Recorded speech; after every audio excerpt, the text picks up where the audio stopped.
I have a bunch of friends who say I could never make my own beer or wine or hard tea. And I always say, oh my gosh, it's so easy. And they're like, sure, Rebecca, of course it's easy. But honestly, it really is. I don't know about you, but every now and then I get a little antsy with that ADHD, neurodiversity, must learn something new, kind of need to fidget vibe. If you can relate, you can relate. Usually it's because I have too much of something, like I have too much lemon balm that a friend gave me, or I find myself with fruit that's gonna go bad in the fridge. I have not yet learned to make something with Aussie Shepherd fur, although I'm sure that at some point I might figure that out if hypothetically there was some sort of Armageddon. Anyways, I digress. Say hi and then go away. Hello. So you can actually get started for a relatively inexpensive amount of money because there's always someone getting tired of a hobby just as you're ready to do it. And I am firmly committed to not paying full price for any of that stuff. So today we're going to talk about making your own beer. I live in the shoe swap, and right next to me I have a wonderful woman named Kirsten up at Cork and Cap U Brew in Blind Bay who has all of the goodies if you need to buy things like brewer's yeast, or in my case, this brown ale kit. And you're thinking I'm crazy because it just turned July, and who the heck in their right mind is drinking brown ale in July? Well, this girl. Technically I'll be drinking it in August because it takes about 4 weeks, but honestly, just thinking ahead to fall, I wanted to make some of this so we have it ready to go. Plus brown ale, like it's just so good. I mean, it's basically lunch. A few simple things you need. You need a bucket. It doesn't have to be a brew bucket, although I did inherit this lovely brew bucket from someone who was tired of this hobby last fall. This one's really cool because it has actually a temperature gauge right on the front of it. You could go like, this is bath water warm and still get it right, but you don't want to be too hot, otherwise you'll kill the yeast when you put it into the bucket. So the thermometer is like an extra thing, but it's pretty rad to have. This bucket also comes with a lid with a hole in it. And you say, why would there be a lid with a hole in it?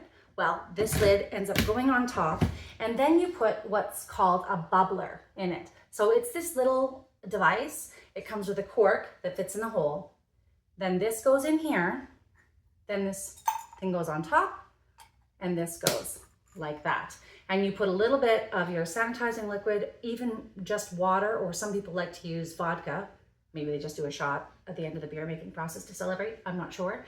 But basically that lets the carbon dioxide out without letting other yuckies in.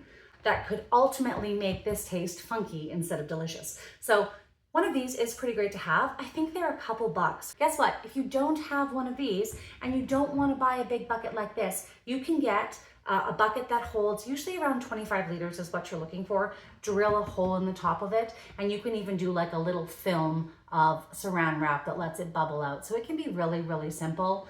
For the love of God, please make sure that all of your equipment is sanitized. Whatever you're using, your surfaces, your mixing spoons, your bubbler, anything that's going to touch anything, including your hands, of course, has to be sanitized. You can buy a non-rinsing sanitizer from any of the U-Brew stores, and that one you mix at the correct ratio and you don't have to rinse it all out super thorough. If you're looking to go even more baseline than that, you can make a bleach solution in water and use that to wash everything out of your clean vessel, then give it a really, really good rinse to make sure all of the bleach is gone, and that will work just as well for anything that you're making.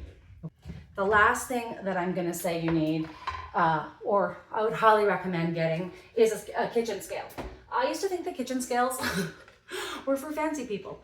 It turns out they're really awesome for lazy people. When you're weighing out your ingredients, honestly, even cakes and cookies and all the things, I thought kitchen scales were so high maintenance, but it's less things to wash at the end. Honestly, having a few of these items in your kit make it much, much simpler. Beer purists are going to be so upset with me for using a kit, but honestly, I don't want to boil things in a giant cauldron for hours and hours and hours. If it isn't easy and it isn't fast, I'm not really that into it. Inside, there's a wet packet, so you gotta be careful opening it, and there's also 2 dry packets. One of these packets is the brewing yeast, which is different than wine yeast. You can use both, but they'll make it taste a little bit different one way or the other. Some people even make homemade alcohol with bread yeast. I've done it before. Honestly, it tastes a little bit bready for me. Easy to follow steps. It looks like there's a lot, but a lot of them are like wash your hands. And the first step is literally to pour it in the pail. The next step is to boil 3 liters of water. So I've already done that, and I'm gonna add in the boiled 3 liters of water. This helps to dissolve the syrup that we just poured in there and loosen it up a little bit. It's also pretty important to help dissolve the sugar. This recipe calls for 1 kilogram of dextrose. For me, it's a little high maintenance to have 2 kinds of sugar in my house, so I'm just using regular table sugar. I've used it in everything I've brewed ever and never got dextrose, which is just corn sugar. Corn sugar apparently dissolves easier, but for me, I don't have that much cabinet space, so we're using table sugar. If you don't own a scale or don't ever want to own a scale, that's approximately 5 cups of sugar. We're gonna take our big spoon. Again, everything has been sanitized, and we're gonna stir all of this up until the sugar is dissolved and the syrup is dissolved. And friends, we've just done the hardest part of making this beer other than waiting. The waiting is actually the hardest part. As a fun aside, those little bubblers as they go, when not in use for making beer, I've discovered make awesome fruit fly traps. Bubblers set up with a little bit of, red wine or something in them will totally attract all your fruit flies. And then you won't have to worry about that. Okay, so now I've mixed it in. I can't feel any scratchy sugar granules at the bottom. And so we're ready to do the next step, which is, again, ridiculously easy. Another super cool thing about this pail is that it makes life really easy. So right on the side of it, it has the liters. In addition to the temperature, you can see the liters that show up. So now we're literally just gonna hose in cool water. We want the ultimate temperature to end up around 26 degrees. So we keep an eye on this. The first time I added in too much warm water and I ended up waiting, which, as you can imagine, for an ADHD person is literally hell. Just keep an eye on the temperature if you want to do that on your way up when you're adding things in. And now is also the time when I'm going to go back for that bag that we originally dumped the thing out of. And I bet you people are looking at me going, oh my God, girls got an issue with scarcity. It's true, I do. I've been in counseling for it. But dealing with that. I just don't like to waste things, which is what led me to this whole fermentation / making hobby in the first place. Because why would I want that to go bad in my fridge? So getting the rest of the syrup out of here. We're dumping that in. And now this is contributing to our total amount of 23 liters. And I'm gonna let the rest of that go.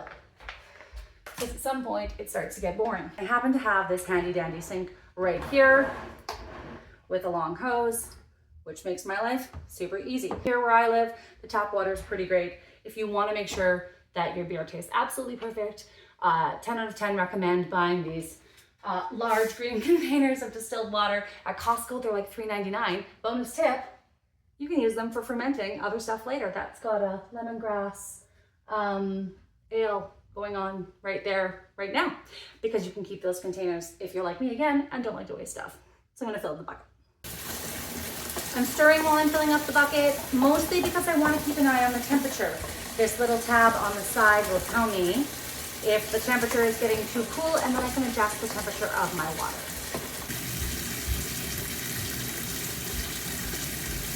Even this part of waiting is tedious for me. This is taking, 30 seconds to fill the bucket? Yeah, short attention span alert. All right, so we've hit the 23 liter mark. All of these beer kits pretty much make about 23 liters, although I'm sure you can find ones that are a little bit smaller or a little bit bigger. And we've kept it at 26 degrees. So we are right around the point where we want to add in this yeast. And again, if you're not using a thermometer, take your very clean hand that's been sanitized and washed and just put it in there. That should feel like a nice warm outdoor pool or something that you would put a newborn baby in to give them a bath. No newborn baby, maybe a puppy. Maybe you're not a baby person. Maybe you're a fur baby person. Who knows? The last step for now is literally to add in your beer yeast. So again, this kit, the cool part about the kit is that it comes with all the things you need. This kit could 10 out of 10 be improved with those cool little tear strips that lets it go. But hey, that's me being fussy again. And now you're just gonna sprinkle it on top of your mixture. In beer making, there's all of these technical jargon words. They'll say, now it's time to pitch your yeast. And you're thinking, what are we playing baseball now? No, you're just putting your yeast on top. One of the funny things about when you get into all of these homemade things is they have their whole new sets of jargon. And sometimes that can be super intimidating. So stick with it anyways. If you have a question about another beer making term, just drop it in the comments. But read through the lines or just Google it. It's not nearly as intimidating as the language makes it seem when you actually break it down. So that's it, friends. You've made beer, more or less. This kit has an extra step. So in 7 days, you're going to come back to this beer. And by then it'll be epically bubbly and fermented. And you'll start to see it and your bubbler will be going crazy. And in 7 days, you're gonna add in this hops packet. Now this one says in big bold letters, do not stir. So as much as it will kill me to not stir, I will not stir. One more step. So in here, since I'm not gonna waste vodka in my bubbler, and I happen to already have some of the sanitizing liquid made up, I'm just gonna pour it in, and there's a little line on top that you can see that says don't fill past here. When the fermentation really gets crack-a-lackin', pop the lid back on. This has little tiny holes in the top. So what's gonna start to happen is this container is going to start filling up with CO2. This is what we want. This is what causes the fermentation. And then all the little bubbles are gonna start to move in here. Oh my gosh, it's already starting. I don't know if you can see this, but it's already starting to lift this little container up, and it'll bubble, bubble, bubble. So you should start to see some really exciting bubbles happening within the day. And then after 7 days, we're gonna add the hops. And then they say after 10 days, taste your beer. I kind of let it bubble until the bubbles aren't very exciting anymore because I like a less sweet beer, if you want to follow it, but you really want to taste it. You don't want it to taste syrupy sweet. You want it to taste like beer, but like flat beer. The spoiler alert is that in 1 month-ish, or longer if you're patient, you can enjoy a bottle of homemade brown ale, and you can tell all your friends you made it and give it a fun name. This is a light lager I made with a Cooper's beer kit that is now ready to go. I've left it out on the counter for some extra bubbles, but this one is ready to drink. Honestly, when it comes to making fermented drinks, wine, beer, hard tea, it is literally water, sugar, yeast, and a teensy tiny bit of patience. Because every kid dreams of being a YouTube video or TikTok sensation. This is my kid who wants to be in the video. Next time we'll make something not beer.